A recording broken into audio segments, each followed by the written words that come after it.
boleh masuk syurga. Tak usah nak berangan. Mana tidak akan berlaku di hari kiamat kira ramai duduk beratur nak masuk syurga.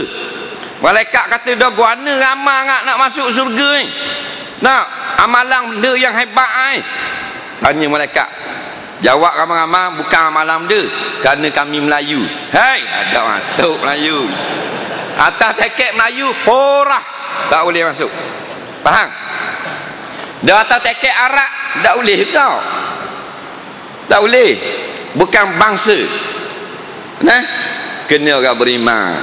Iman selamat ke syurga juga akhirnya. Wa'amal salihat, beramal dengan amal soleh, tujuan supaya tak mau masuk neraka dulu. Kalau iman saja tak ada amal, neraka dulu baru masuk syurga. Jadi kita nak tak masuk neraka dulu, kediang sekali masuk syurga. Siapa nak? Orang kafir dia terus masuk neraka tak keluar-keluar dah. Kita orang beriman ada dua kategori. Yang pertama masuk syurga dan tak keluar dah. Yang kedua masuk neraka dulu kemudian keluar balik baru masuk syurga. Kita nak tak masuk neraka dulu kemudian baru masuk syurga? Nak tak? Ada orang ini dia cakap tak apa. Kita buat maksiat, kita buat zalim pun, kita katok kepala orang beripung pun. Nah, kita orang Islam akhirnya kita masuk syurga juga. Kalau kita masuk neraka tak lama, adalah dalam 50,000 tahun, tak lama. Ada orang cakap gitu, cerdik ke bodoh? Mu ingat neraka ni hotel Grand Continental? Faham? 70 kali ganda lebih panas daripada api dunia. Tak usah cakap satu saat tak boleh. 500 tahun lagi nak sapa ke neraka, dengar dah bunyi api bunyi. Jadi walaupun kita banyak dosa, kita minta pada Allah, tengok pun aku tak mau neraka. Faham? Jangan kata gitu, tak apa kita orang Islam, kita masuk sekejap kita keluar balik. Aduh sedap gamuk cakap.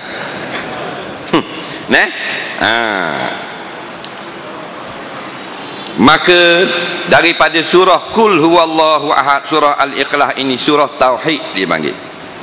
Datang puak-puak musyrikin hak sembah tak pekong dia panggil kafir wasani. Kafir banyak jenis. Kafir kitabi, kafir wasani. Kitabi ni Yahudi Nasara.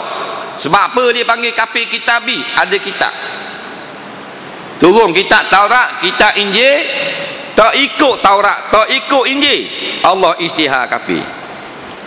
Dan yang ikut Taurat, ikut Injil, hak tu orang beriman. Daripada zaman mana pun beriman. Yang dapat title kafir kitabi ialah orang-orang yang berpegang dengan kitab Taurat dan kitab Injil yang telah dipinda. Kalau Taurat lama hak asal, Injil hak asal, tidak dipinda, orang beriman. Jadi bila dipinda hukum-hukum kitab Allah, maka jadi kafir. Tapi panggil kafir kitabi pasal ada kitab. Maka kita juga sekarang ada Melayu kitabi. Tahu tak? Sebab orang Melayu ada Quran. Ada tak? Tetapi mereka ubah undang-undang peraturan dalam Quran. Hak ni tak boleh amal ni, pasal ni bercanggah dengan enakmen begitulah, beginilah. Hak ni mana pula? Hak ni pesen lama ni Quran. Hak ni kalau kita laksana sekarang jadi tak maju negara kita. Hak ni bercanggah dengan undang-undang PBB pula dah. Jadi kalau hak jenis tak mau amal Quran, ambil sistem ataupun peraturan baru, meninggalkan hukum Quran, maka dapat title baru Melayu kitabi. Faham? Bukan Bani Israel. Bani Israel comel, hidung macung, ni hidung kepek, Melayu kitabi. Nak beriman daripada huruf yang pertama bismillah, iaitu huruf B sampai huruf sin. Nampak? Dalam surah An-Nas semua hukum kita taat belaka dan kita junjung belaka, baru beriman. Satu huruf yang kita tolak dalam Quran, bukan umat tauhid, bukan umat akidah, bukan umat yang beriman, tetapi orang yang telah engkar dengan agama Allah. Contoh dalam surah Al-Baqarah ada alif lam mim.